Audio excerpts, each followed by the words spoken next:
žmogiškas jėgos. Šarūną ne tik sustabdyti, bet ir pavyti nelengva. Po paskaitų jis grįžta į biurą, nors darbo valandos jau pasibaigė. Tačiau jis grįžta dirbti. Vakarais jis prekiauja Niujorko biržoje. Taip sako uždirbęs antrą atlyginimą. Nuoširdžiai tikiu, kad neįdedant darbo tikrai nieko nebus.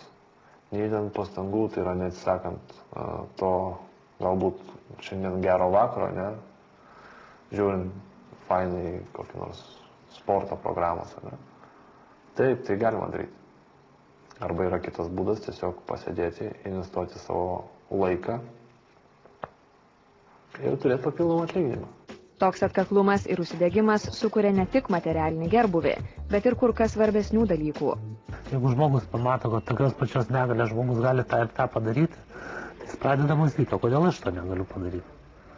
Tai čia, manau, geri pavyzdžiai, tai kaip koks varikliukas amžinas, nesustojantis. Nesustojantis Šarūnas ir toliau tvirtina, kad jo mintis stipresnės už kūną. Aš kiekvieną rytą įsivaizduoju, kaip mano kojos juda, bet aš jas judinu rankomis.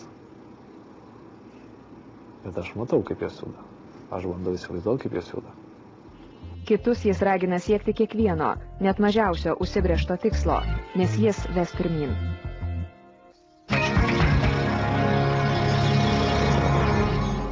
Ko gero, kiekvienam yra tekę pasivaikščioti po laukuose stūksinčias kolūkių griuvenas. Tačiau retas susimąsto, kad šis sovietinis palikimas jau keletą dešimtmečių ėda ne tik dirvožemį, bet ir mūsų sveikatą. Nesutvarkytas teritorijas tyrinėjantis geologai pašiurpia. Buvusių gamyklų ir kolūkių vietose it bomba tiksi sunkiųjų metalų ir naftos atliekų sankaupos. Prieš 8 metus Lietuvos gamtosaugininkus pašiurpino Trakų rajone įvykusi ekologinė katastrofa. Užsidegė saugomos senos padangos maždaug 3 hektarų teritorijoje. Ugniagesiai ugnį tramdė kelias paras. Po incidento Trakų rajonas buvo paskelbtas ekologinio pavojaus zona, mat į aplinką pateko didžiuliai nuodingų medžiagų kiekiai. Gamtai padaryta žala siekia apie 20 milijonų litų. Praėjo 8 metai, tačiau apdegusios padangos šioje teritorijoje toliau bado akis. Negana to, toliau teršiama aplinka. Buvo atlikti tyrimai pačios gaisravietės, gręžiant gręžinius iki 1,5 metro gylio. Ir buvo aptikta labai didelės koncentracijos cinko, todėl kad cinkas eina į padangų sudėtį apie 1,4% padangos svorio sudaro cinko junginiai. Degant padangoms susidarė cinko koncentracijos apie 1000 kartų viršijančius foninės reikšmės Trakų rajone. Grunte aptikta ir daugiau kenksmingų medžiagų, ypač sunkiųjų metalų. Gaisravietę kone iš visų pusių supa ežerai, tad visą šį laiką teršalai turėjo puikias sąlygas išplisti. 8 metus gamtosaugininkai pirštais baksnojo išdegusią teritoriją, tačiau jai išvalyti reikalingą 1 milijoną litų Trakų rajono savivaldybė rado tik šiemet. Bendra projekto vertė yra 915 tūkstančių, reiškia maždaug 130 tūkstančių įneša savivaldybė, 130 tūkstančių įneša žemės ūkio bendrovė Žaizdras, o likusios lėšos yra ES parama. Projekto tikslas yra išvalyti visą gaisravietę, išvežti užterštą gruntą, gaisro metu išrinkti gumos atliekas, jas atskirai susandėlioti. Geologai yra sudarę žemėlapį, kuriame tokias kaip ši užterštas teritorijas pažymėjo žvaigždutėmis. Štai, sunku rasti Lietuvoje kampelį, kuriame nebūtų pavojų aplinkai keliančių objektų. Anot geologų, dauguma šių piktžaizdžių atsirado žlugus Tarybų sąjungai, kai liko apleistos stovėti šimtai gamyklų, kolūkių pastatų ir net pesticidų sandėlių. Pesticidų sandėliai šalia kaimelių. Net matė vaikai kapstosi apie tos buvusius pesticidų sandėlius. Čia jau ir problema, nes vaikas žino, tai yra ir žemė, ir smėliukas ir panašiai. Tai čia dėl grunto taršos. Kitas dalykas, kad dažnai užterštas gruntinis vanduo. Ir jeigu šalia ir žmogaus šulinys, tai vėl yra grėsmė. Geologas tikina, kad anksčiau daugelis gyventojų nė nesidomėjo, šalia kokių objektų jie gyvena, ar ant kokios žemės planuoja statytis namą. Yra pasitaikę net tokių kuriozų, kai ant buvusių sąvartynų dygo daugiabučių kvartalai. Ir žmonės savo norų tokius būstus graibstė už 100 000 litų. Tačiau pastaruoju metu į specialistus kreipiasi vis daugiau žmonių, prašančių ištirti nuosavą ar norimą įsigyti žemę. Kas gali nutikti žmogui, kuris taip neapdairiai nusiperka žemę, pasistato galbūt namą ant tos žemės, o pasirodo, kad šalia yra visiškai užteršta teritorija? Kaip blogiausiu atveju mirt.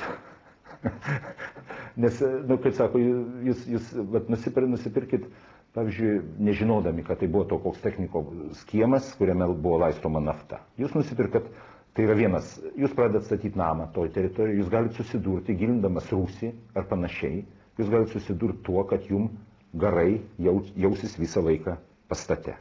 Tai čia vienas dalykas, kodėl mes turim žinoti, į kokią žemę einam. Dar kokį čia pavyzdį pasakyti, kitas pavyzdys tai yra gruntas. Jūs, pavyzdžiui, kasat šulinį arba gręžiat gręžinį. Jeigu jūs gręžiat, pavyzdžiui, į kažkokį buvusį tam pesticidais užterštą gruntinį vandenį, jūs išmesit pinigus, jūs neturėsit sveiko vandens, nes paprasčiausiai tai dvoks chemikalais. Lietuvos geologijos tarnyba jau ne vienerius metus keliauja per Lietuvą ir renka informaciją apie tokias pavojingas vietas į bendrą duomenų bazę. Jei nerimaujate dėl šalia pūpsančių senų kolūkio griuvėsių ar apleistų fermų, apsilankykite geologijos tarnybos sukauptoje informacijos bazėje internete. Čia sužinosite, kokie teršalai jūs supa ir koks jų pavojingumo lygis. Va čia aš atidariau vieną pavyzdėlį, tai yra visa Lietuvos teritorija, bet aš čia išdidinau tik tai apie Panevėžio miestą. Tai yra visi taršaus židiniai, čia yra atskira legenda, ar tai būtų stovi traktorius, tai yra kažkoks buvęs technikos kiemas. Ir tiesiog ta informacija yra koordinatės. Dabar keliaukime į Kauną, į užterštą 10 hektarų teritoriją. Nuo Smetonos laikų čia veikia didžiausias Lietuvoje Kauno mėsos kombinatas. Tačiau bendrovei bankrutavus sutvarkyti aplinką nebebuvo kam. Čia yra likę teršalų tiek augalinės, tiek cheminės kilmės. Čia yra ir naftos produktų, ir yra daug augalinės kilmės teršalų. Visai šalia buvusio mėsos kombinato stūkso gyvenamieji namai. Belieka tikėtis, kad užterštas gruntas nepakenks gyventojų sveikatai. Anot Kauno miesto savivaldybės specialisto, per tuos 12 metų, kol mėsos kombinato teritorija buvo neprižiūrima, teršalų joje tik dar padaugėjo. Kai teritorija buvo neprižiūrima, tai dar ir aplinkiniai gyventojai ir visokie servisiukai veikiantis aplinkui čia sugebėdavo ir visokius naftos produktus vežti ir suvežti. Gyventojai sugebėjo šiukšles čia irgi pilti, bet jūs matot, kad tokie rezervuarai vasarą jie pilni vandens ir čia jeigu koks, pavyzdžiui, 2 ar 3 klasės mokinys čia į tokį įkristų, tai nežinau, kaip čia įsikabaldžiotų iš tokios. Specialistai skaičiuoja, kad tokių gamtos žaizdų kaip ši Lietuvoje apie 11 000. Bent dalį šių objektų planuojama per ateinančius 4 metus sutvarkyti už ES pinigus. Gali būti, sakysim, seni degalų sandėliai, žinot, tarybiniais laikais tai būna pakankamai netvarkingos vietos, nesutvarkytos, o teršalai jie niekur nedingo, jie susigėrė į žemę. Būdavo tokie objektai kaip mazuto saugyklos senos, irgi panašus angliavandeniliai, ir tas teritorijas reikia valyti. Ir jeigu savivaldybės taip nutarė, mes esame pasiryžę tai paremti jas. Tačiau pasinaudoti šią paramą gali tik savivaldybės. Privačias užterštas teritorijas šeimininkai turės sutvarkyti patys.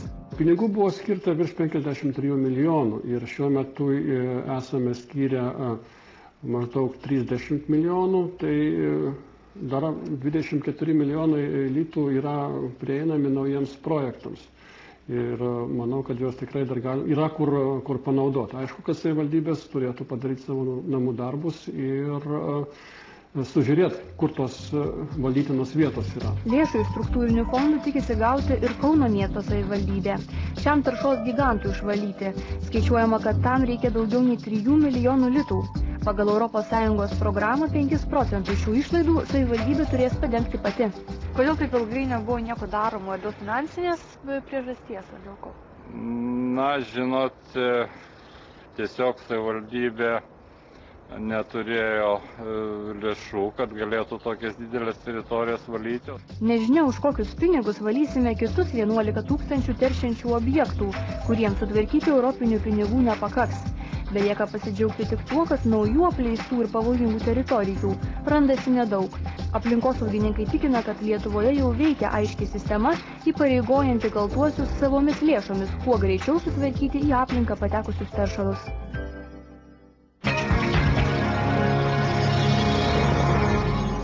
Tiek šį vakarą. Jeigu turite idėjų, kuriomis norite pasidalinti su visa Lietuva, rašykite adresais, kuriuos šiuo metu matote ekrane. Iki pasimatymo kitą pirmadienį, o dabar žiūrėkite Panoramą.